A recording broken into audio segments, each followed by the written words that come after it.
Hi, this is Rich and Chris from Retro Sanctuary. Today we're going to attempt to complete Dan Dare for the Commodore 64. This is a fairly early action-adventure game. I haven't actually completed this game before, so hopefully we can do this. You didn't tell me that beforehand. I've gotten to the end, but not quite done it. Oh, so hopefully we can do it.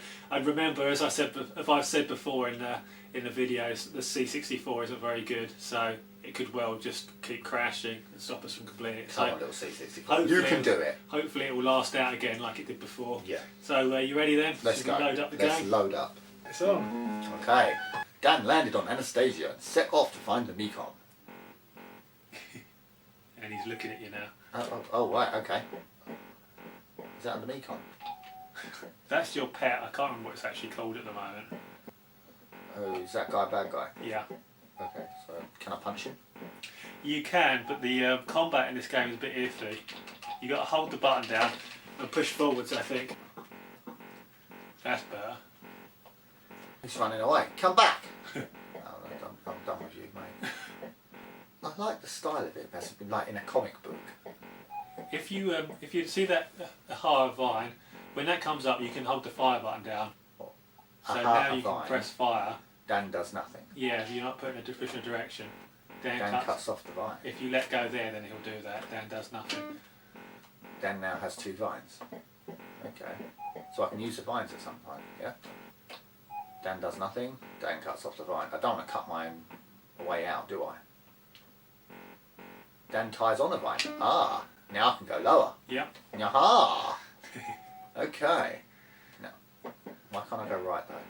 Let me cut the vine, and then, no. Can I not tie it on again now? Oh, we could be dead. Do you want me to Google it? Oh, you've done it. Gap looks rather too narrow. Do something.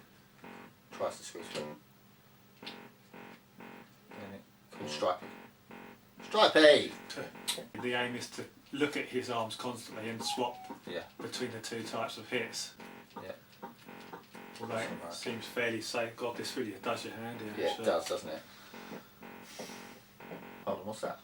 It's fruit there. Does it give you health back? No, it's Stripey wants it. Ah, so you can get Stripey to go and get the items. Yeah. Finds an unconscious treen. I thought this bit was Search his quite... pockets. You got a pass. This bit was quite interesting, I think. You've got so you might be attacked now. Yeah. So I can go in here now because I've got the pass and I've got the uniform. Which way are you going? You're going to go? There's a door there, isn't there? Stripey! We're supposed to be using stealth here, Stripey. Yeah, every time we walk, not very stealthy. What's that? There was an option there. Yeah, basically, yeah. This thing fires a laser, and you've got to set, they're like mirrors, so you've got to set them all in the right direction so that the laser hits these things, rebounds. Yeah, so it needs to come down. So we need to Which work way does it bound? Yeah, you need to work out where you need to bound it to. It's quite an interesting puzzle really, isn't it? Yeah, especially for the time period, they're quite clever puzzles. That's okay, that's 3. There's one. Right, okay. So straight that way, then up here. And again, there you go. Now you can start the laser off.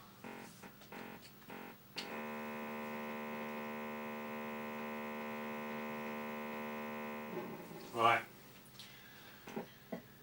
Yeah. Right. We haven't actually rescued any of our friends yet, though. No, we're very low on health. Right, now what? That door opens, isn't it? Right in the face. Damn it. I think that's doable. I'm going to go back, now I've got the torch, I'm going to go back to this section. Like, yeah. Eats a carrot.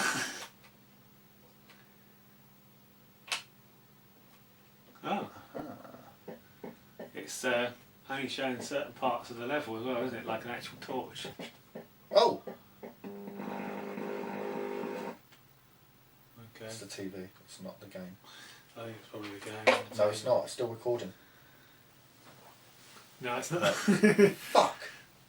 So we're going to come back to this game in a week. Obviously the Commodore's crashed, as we knew was a possibility. We said it might happen, you know, it happens regularly. Yeah, especially around the hour mark, you know. It is a bit of a Frankenstein's monster of a Commodore, so. So we're going to call it a day on this for the week, and we'll come back and you'll see the next clip immediately. Really. See you with new clothes on. Hi, so it's been a week since the game crashed on Dan Dare, just as we were about to complete it. Just as we were about to complete it. Nobody believes that. No, at all. So I practiced the game a little bit in the last week, and the C64's had some time off as well. It's had some time to rest, so hopefully it will last out this time until we've done the game. A couple of days bed rest. You ready? Yeah, I'm ready. Let's go. Yeah. Right, we got to cut this off and tie it there, don't we? Yep. Don't want to cut that off by accident. No, not like I did. Get stuck down there. So you're not familiar with the Dan Dare comics at all, are you? No, I've not really read them. I'm more of a 2000 AD fan. Yeah, Dan Dare actually did end up appearing in 2000 AD for a short time. Did it? Yeah, they got the rights to him, and they sort of brought the character back for a while. But until recently, it's been out of print. But yeah, he's more of a 1950s sort of character, really, isn't he, Dan Dare? Yeah.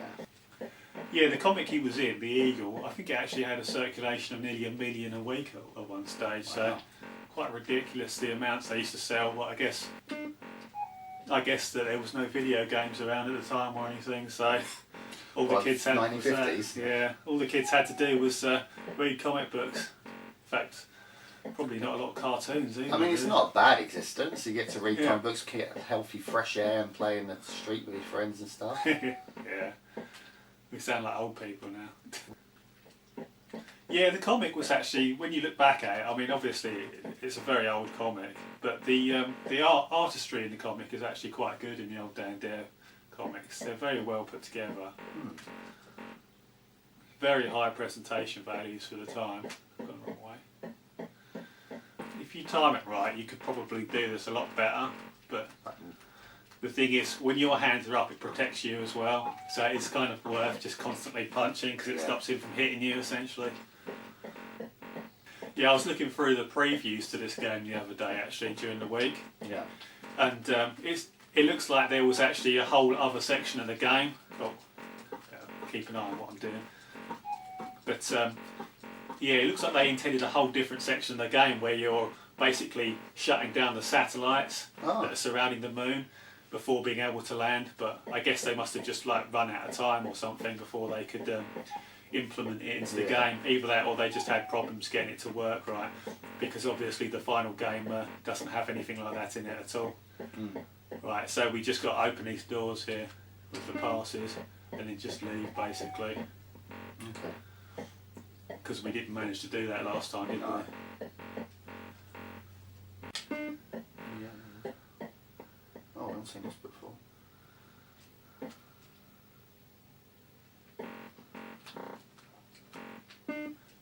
You've got 10.5 minutes. Yeah, that's enough time. The main worry here is actually the Mekong.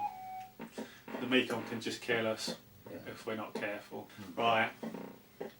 Oh God. Boom. You've taken 2 hits. Yeah. Oh, this is impossible. You shit. Oh, tell me that's it. Hey! Oh shit! No! No! Oh no! No! No! My hand is killing me. Oh no! Fucking hell! For fuck's sake, there's no...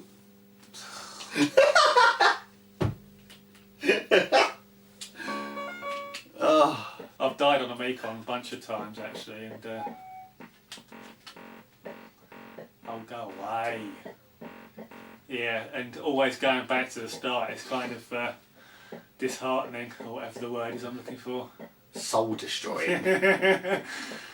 It's a shame this doesn't have in-game music, actually, isn't it? It's pause music. Yeah. That would make it a bit easier going, wandering around, if there was like a catchy tune in the background. Here we go. Mekong time.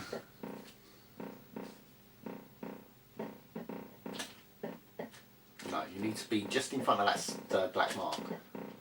That's it. Where you see that third, you've got the 2 black marks, and then stand just in front, behind it. Yeah. I think it is random. Totally. Yeah. Get down that ladder. I can probably just get past this guy, can't I? Come on, weird animal thing. Stripey. But none of them trying to evacuate. They're like, yeah, fuck it. How long have we got now? Because I have died 7 during the minutes. timeout as well. No, it's 2 minutes from the end. Done it. Hey! Yes. My hand is killing me. Now you've got to do 100% completion. Now you've got 64%. No. Okay, Rich, so what do you think of that? What are you going to give it? I think it's quite a clever game, actually. I think the puzzles are very notably clever for the time period that it came out. You know, you've got the rebounding laser puzzle. You've got sections with like a, not espionage maybe, but they're like creeping around in the base, putting the costume on and like, you know, getting past people. And there are other puzzles that we didn't go into that you need like a snorkel to get to certain places, Yeah. which you can only find by kicking something else. And it's quite a clever puzzle system. You can take multiple different ways through the level, can't you? You know, I mean, like you said, there's another hatch that you can go down using like a reed as a snorkel and then getting a crowbar. Yeah. So you can do it in multiple different ways. You know, unfortunately, there's no reward for doing it any different ways, I guess. Yeah. So very, very clever puzzles, I would say. The adventuring elements, you know, the sort of simple puzzles and adventuring is where this game really shines, and it's quite ahead of its time in some respects, but in others, mainly like the fighting sections are a real pain, you know. I mean, physically, they're a real pain. They're a pain, like literally they're a pain. My hand's still hurting now, isn't it? Yeah, that's got a lot to do with the controller as well. I mean, you get used to the fighting sections, but they're quite awkward and they're unintuitive as well. That would be the word I would use, you know. So adventuring's good. The action section's not great, but not game breaking. No. And they tried to do a little too much, didn't they? yeah, I think that it's more like a sort of, it's like a weird wrestling grappling kind of control system they're going for instead of like an action one. This game came out the same year as games like Zelda and Metroid did in Japan, but obviously we always have to keep in mind that those games came out on the Famicom Disk System in 1986, so that was an add-on that cost I think about 150 odd pounds. It's about £400 in today's money. Yeah, maybe a little bit more in fact. But so those were like premium experiences in like, when this came out. This is a game that you can play on a standard Commodore 64. You don't have to buy an expensive add-on or whatever. Yeah. But games like Zelda and Metroid are quite far ahead of this in a lot of ways. But we were saying earlier that Zelda's puzzles seem kind of simple in comparison. They are to very this game, simplistic. you know? Yeah, it's like you push a rock, you open a door. Yeah, or you bomb a wall and you know, a hole get appears and you yeah. go through it or whatever. So this is even then, when taking into account the disparity in price, or whatever, this has some things to offer that Zelda doesn't even. So I think I'm going to give it a 4 out of 5 because I feel like yes, Zelda, Metroid, etc.